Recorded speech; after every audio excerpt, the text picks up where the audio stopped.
what is the outlay to actually initially invest in an app? Because that's a starting point. I know you have to do the hard work later, but we want to get an app first. Yeah. So what sort of cost, is it out of our reach or Yeah, like that one's hard for us to quantify just because it's just a really broad spectrum, sure, right? Sure. Like how long's a piece of string? That's true. Depending on the type of app, depending on how quickly you want to build, all these other variables that come into play will change how much it costs, right? But you could have a base and then something that could grow with your business, couldn't you?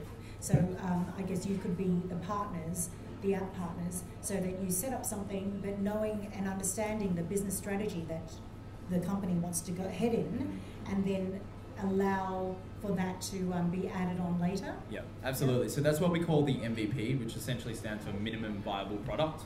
And that is what is the least amount of features for you to be able to deliver your value proposition to your market, to your customers.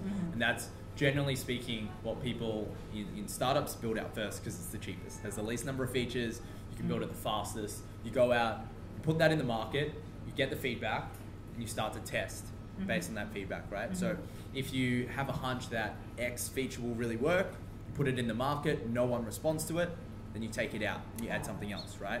That's what we call like agile iteration, and it's from a philosophy called the lean startup, which is a really popular philosophy. WeChat's out of China.